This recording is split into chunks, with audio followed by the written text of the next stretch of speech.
Halo semuanya, Namo Buddhaya. Perkenalkan, nama saya Vigo Winarko dari kelas 1 BUMH.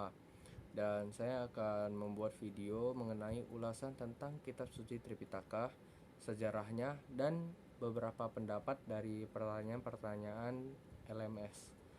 Dan langsung aja ke videonya. Pada awalnya, ajaran Buddha Gautama yang kita kenal sekarang ini dilestarikan dengan cara dihafalkan oleh para siswanya dalam bentuk lisan.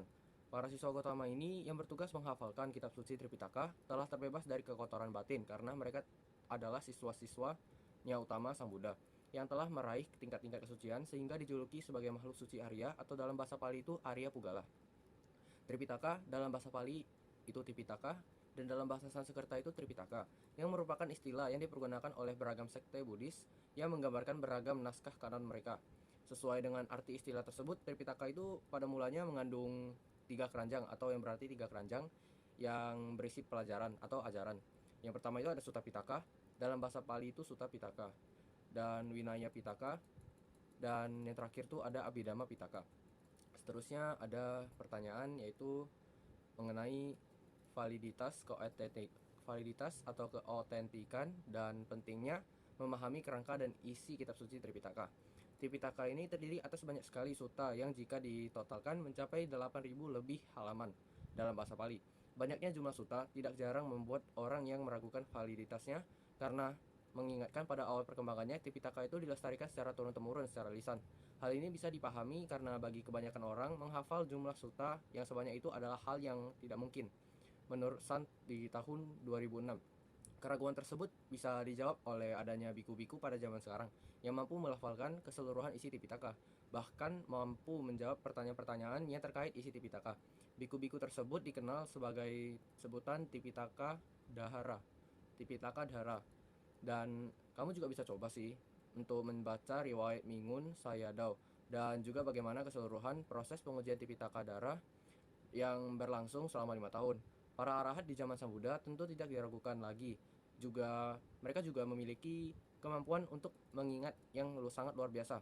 Orang-orang pada tingkat kesucian arahat merupakan orang yang memiliki latihan samadhi yang ekstensif dan pikirannya sudah terbebas dari segala nafsu keinginan. Terlebih lagi, di zaman Sang Buddha, para anggota Sangha yang mendedikasikan hidupnya dengan dalam mengulang dan mendiskusikan ajaran langsung di bawah pimpinan Sang Buddha.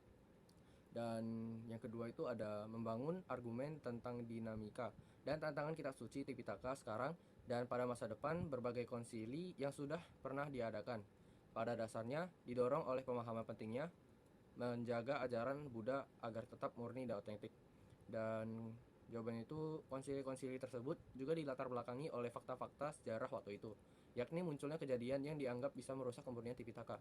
Terdapat cerita menarik saat konsili Sangha yang pertama, yakni Yang Maha Ananda, dia diadili karena tidak menanyakan kepada Sang Buddha mengenai sila kecil apa saja yang boleh dihapus setelah Sang Buddha parinibbana.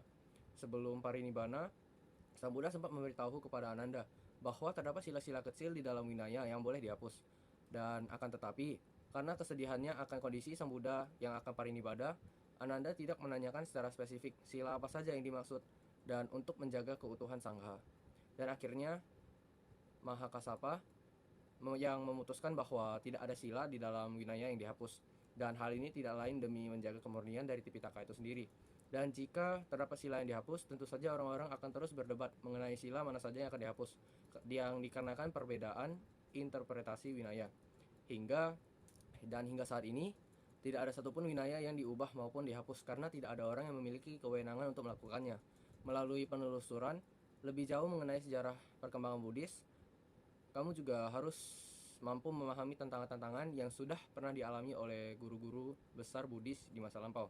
Dengan berlandaskan pada wawasan tersebut, bisa juga dilihat bahwa kedepannya Tripitaka ini pada khususnya dan ajaran Buddha pada umumnya juga akan menghadapi tantangan-tantangan yang baru. Dan seterusnya ada soal ketiga, yaitu mendeskripsikan esensi dan urgensi kitab suci Tripitaka atau Tipitaka untuk saat ini dan masa depan.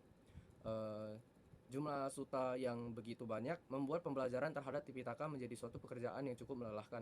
Jika Anda berusaha untuk membaca semua suta yang ada, tentu saja akan sangat banyak waktu dan energi yang dibutuhkan. Oleh karena itu, Anda perlu memulai untuk memahami 37 kerangka penyusunan Tipitaka, kemudian Anda bisa dengan mudah menentukan sutta mana saja yang sesuai dengan persoalan yang sedang dihadapi. Cara lainnya itu adalah memulai dari sutta-sutta yang selama ini sudah terkenal dan sering dibabarkan oleh anggota sangha kepada umat awam dalam berbagai kesempatan. Dan yang terakhir ada Sigalo Wada Sutta. Kita akan mengambil salah satu sutta yang sangat terkenal di kalangan umat Buddha, yakni Sigalo Wada Sutta.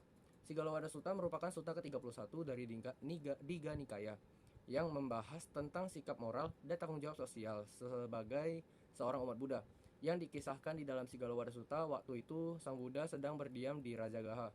Ketika sedang melakukan pindapata, Sang Buddha bertemu dengan seorang putra kepala negara yang bernama Sigala, yang saat itu sedang melakukan penghormatan ke berbagai arah.